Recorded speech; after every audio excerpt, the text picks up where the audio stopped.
Welcome to our Disneyland Half Marathon vlog, part 2.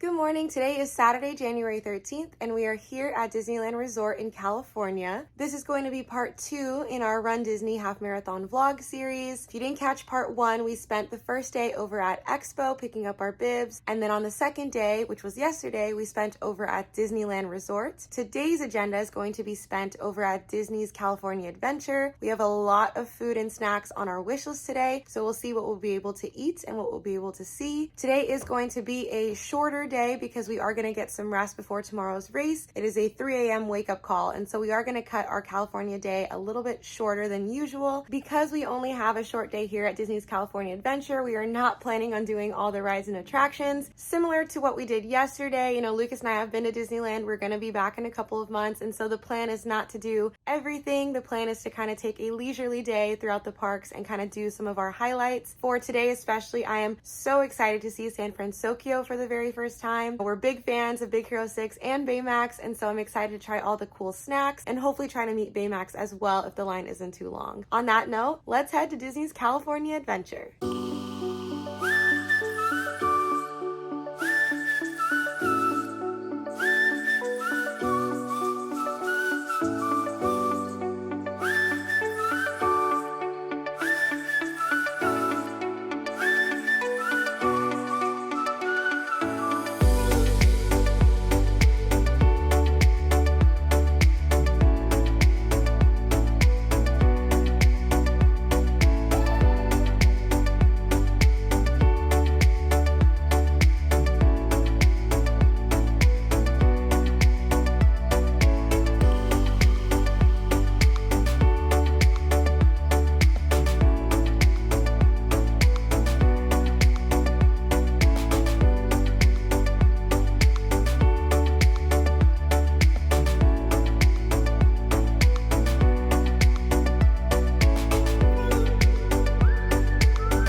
Back at our hotel, and that concludes our Disney California Adventure day, at least for today. We do have plans to stop by tomorrow afternoon again. Like I said, we are turning in early for the night. Want to get a lot of sleep before the half marathon tomorrow, and I also wanted to take a moment to kind of get everything ready, do some packing and some laundry as well. Lucas and I have this routine where he goes and does the laundry while I start packing the bags, and so it's a really great system that we have here. So I went ahead and laid out all of our stuff for tomorrow, and I'll walk you through some of the race essentials that we'll be bringing. So for the Disneyland Half Marathon, these are our race outfits for tomorrow, and I'm really excited about them. We are going as the soldiers from Mulan. Lucas and I are matching. Here are our bibs, which I'll move in a second so you guys can see the full outfits, but luckily Lucas and I are both in Corral D, so we are all set there. I'm really excited about our Mulan outfits. Originally, we were just planning on wearing just the t-shirts alone, but the forecast says that we'll be running in mostly 40-degree weather, maybe low 50s towards the end of it, and so we decided to layer up, of course. Underneath each shirt, we have kind of like a black Race Tech long sleeve and then kind of a light windbreaker as well. So these are our outfits that we will be wearing. I will be wearing my Lululemon leggings, which I need to lint roll, and then Lucas will be wearing his Viore shorts still. Lucas tends to prefer to wear shorts even in colder weather, so that's his decision. Lucas also always wears his running hat and his sunglasses for the second half of the race. I always wear a headband. This is like a non-slip one that I got from Amazon. That is my go-to. And then I also have my Lululemon pack already. Inside, I just have, the usual race essentials with the addition of winter stuff. So I did pack a pair of black gloves. I also have my fuel for the race. You guys already know that I love the Cola Goose, and so I have enough for Lucas and I for the half marathon distance. I have our breakfast, which are these honey stinger waffles that we actually got from last weekend's race that I saved. Some personal things that I like to bring just to be prepared are some extra blister band-aids. These are are the Dr. Scholl's ones. I swear by these. There are aid stations throughout the course, but I tend to like these kind. I do have Gas X ready to go just in case. Eye drops for contacts. Extra contacts, you never know. I don't want to be blind running. Chapstick. Typically for Run Disney races, I haven't been running with AirPods, but just in case, I like to bring these guys with me too. So that is pretty much all that I'm bringing in my race pack for the day of. And then the last thing are our Mylars. These are the Run Disney ones that we were handed out last weekend. We are definitely going to need these for the corrals because of that 40-degree weather. And over here are our shoes. I like to set out our feature socks with our shoes so I don't forget, and so I'm not digging around in the very early hours of the night. I wanted to showcase my shoe charms. So this is the Donald Duck one that I got in Marathon 2023, and this is the newest edition, which is the 48.6 that I got over at Expo a couple days ago. So race shoes are ready to go. So I am feeling really ready for the race tomorrow. We have everything all set out and ready to go. We ordered some pizza over to the hotel room because that tends to be our go-to favorite meal before a race. Tomorrow's plan is that we will be waking up at 2:45 a.m. so that way we can try and get out the door by 3:15. The bus situation is a little bit different than Disney World because we're staying at a Good Neighbor hotel. We do have these ART shuttle buses that are available to us from 3 to 4 a.m. So we're going to try and take advantage of that. $6 per person for the day. Corrals open at 4 a.m. and then the races start at 5 a.m. So we are very, very excited. It's going to be an early day, but to be honest, the Pacific time zone actually acts in our favor. And so waking up at 2:45 a.m. actually is going to feel like waking up at 4:45 a.m. for us Central Coast people. And so that actually works out compared to last weekend's switch with the East Coast time. Really, really excited to run around Disneyland tomorrow. I actually took a moment to look at the course, and it looks like the first 5 miles are practically all within the Disneyland parks, Disney California Adventure and Disneyland. It's kind of like backwards, honestly. Like usually you want to end in the parks, which is my preference, but this one will be a little bit different. Lucas and I decided to definitely slow down the first 5 miles. That way we can soak it all in. And then the rest of it, I think we're going to try and run our intervals. After running the Dopey Challenge last weekend, that this is really like the finale kind of victory lap that we're taking. And I am just so excited. On that note, I'm going to go get some rest so that way we are in tip-top shape for tomorrow's race. We'll see you in the morning.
Mile 8.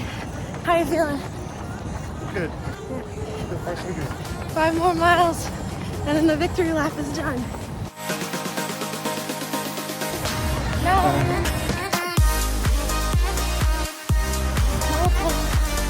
Mile 11. 11. 2 more to go.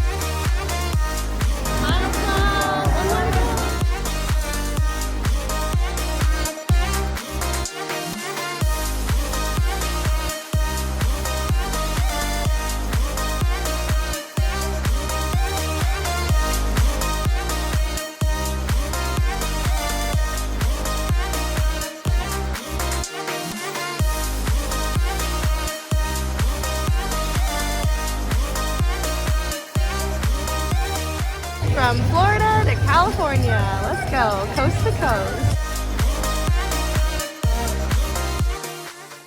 Few hours later and we are back at the hotel. I have showered, we got dressed, we've rested our legs, and we're feeling really great after finishing the half marathon this morning. Really proud of both Lucas and I for putting those miles in and completing the coast to coast challenge. Towards the end of the race, I kind of had like an emotional moment when I realized that it was over. You know, we had 1 mile left and we put in all these miles over the last couple of weeks, and before I knew it, I blinked and the half marathon was done. And we got the coast to coast challenge, and so really excited about how the day went. I will do a more thorough recap of our half marathon experience later when we get back to Chicago to end this vlog, but for now I did want to take a second to show you guys the medals before we head back to the Disney parks. So this is the half marathon medal for 2024.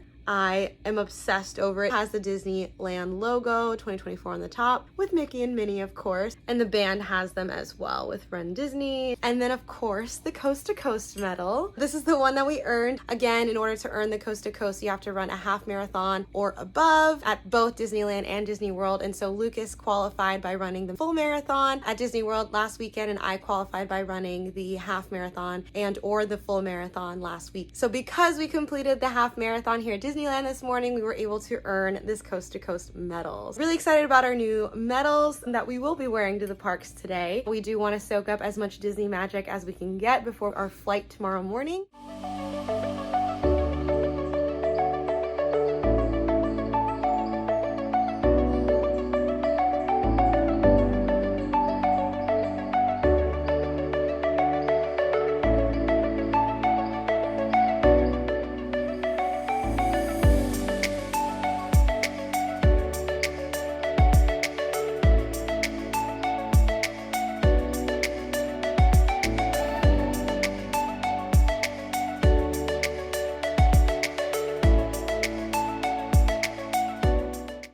Chicago. We have returned from our Disneyland adventure. It's actually been a couple weeks since the races. We kind of took the last couple weeks to rest and catch up with work and get settled back into the routine here. And so I am just now able to sit down and give you guys a quick recap on how the half marathon went. As promised, I didn't want to end this video without a proper recap, so let's jump in. Lucas and I are both very excited and very proud of ourselves for completing the Coast to Coast challenge this year. As expected, the first 3 miles, at least for me, were very sore. It took about 3 miles for my legs to warm up properly. Lucas did share that he did experience a similar thing. Maybe the first 2 miles were very stiff for him, and so he took them at a very slow and easy pace. So that way we warmed up properly, and that way we avoided injury as well. What I really enjoyed about this half marathon is that you get to run a lot of the race in the parks. Just under 5 miles of the entire half marathon were all in the parks. So you start over at Disney's California Adventure, you get to run through Pixar Pier, and then you make your way over to Disneyland, and then you get to run through the different lands of Disneyland as well, which is such a treat. I in particular was especially excited about running through Galaxy's Edge, which we have never done in any of our Run Disney experiences in the past, and so it was really cool to be able to run by the Millennium Falcon. The first 5 miles were really so much fun, and then once we got to about mile 5, that's when we hit a lot of road, and we were basically running through Anaheim roads from mile 5 all the way to the finish line at 13.1, and so we did not make our way back to the parks. We got to run past some of the stadiums, which were really cool, but for the most part we were running just on street, which of course has its pros and cons depending on what type of runner you are. It was definitely a very different experience compared to a Walt Disney Run Disney race. Your experience can be completely different from mine, but since this is a recap, I do want to be honest and share what my personal observations were, and if you disagree, that's totally fair, but these are kind of the things that I observed. I do think a lot of the course was more dangerous than what I was used to as a Walt Disney World runner. There were a lot of speed bumps on the road, kind of like lane markers as well that were kind of slippery. Obviously, as a runner, you sign a waiver, you're trying to be as observant and aware as you can when you're racing because, you know, running can be very dangerous. And so obviously, like, that's kind of the responsibility of the runner to be able to pay attention to where they're running. But out of all of the Walt Disney races and even amongst all of the local races that I've ran before, this one did feel like the one with the most trip hazards. I did see a lot of people trip. I did see a lot of people fall. Unfortunately, I myself stumbled a couple times, but I was able to catch myself before I hit the ground. Those lane markers and railroad tracks and potholes were pretty prevalent throughout the second half of the course, but just something to keep in mind. Was able to find some pros, and one of them being that the roads are so wide that you had plenty of room to be able to run, walk, run, and kind of go at your own pace without feeling like it's dangerous to like slow down amongst all the runners. I also really enjoyed the weather. It was maybe a little bit chillier than I probably would have preferred, but I'd much rather run in colder weather than in humid and hot weather. And so I actually really enjoyed the weather during the race. It stayed around like the 40s and 50s, and there was no rain for this race. Given that you don't get to run on Disney property, there were no characters for the rest of the race. From miles 5 to the end, there is this like section with like some DJs over by the stadiums, but other than that, it was pretty quiet. That's something I observed that I felt like was different from the Walt Disney World races. If you're expecting to have characters throughout the entire course, you will be disappointed. Disneyland does things differently. When I had started in the first wave of Corral D, there weren't very many characters out, at least in my experience. A lot of the times they were positioned in a way where you were only kind of expected to run past them, but not like aligned to take photos with them like at Disney World. Something to keep in mind again, if that's something that's important to you. For me, I didn't really mind, but I also understand that there's a lot of Run Disney racers that really prioritize those character stops. I do think it's really important to keep in mind that this was the first race back after 7 years. And so of course there's going to be some, learnings from this first race back. And so I'm really hopeful that the Run Disney team will take a lot of feedback from this race in order to improve the future Disneyland races even more. Overall, I really had a great experience. You really do get out what you put into it. And so if you have the right expectations, I do think it's possible to have a really great experience over at a Disneyland race. Will Lucas and I be signing up for a Disneyland race in the future? I think so. I don't think it's going to be something that we do every single year. Overall, Lucas and I both had a really, really positive experience running Disneyland for the first time. It was a really great race. I love half marathon distances. I don't feel like I overexert myself, but it still feels like a challenge. For what's next, I'm actually registered for the Chicago Marathon this October, my first world major marathon. I'm over the moon excited that I got accepted on my first try at the lottery. Unfortunately, Lucas also applied but did not get accepted, and so it'll be just me running the Chicago Marathon this year. This will be my very first marathon that I'll be running on my own, obviously with thousands of other runners. I've only ran marathons with Lucas before, and so this will be a really big goal for me to be able to run not only my first marathon on my own, but my very first world major marathon. So that'll be the next race that I'll be training for. I will keep you guys updated as I train this year, and of course for any other trips that we have in store,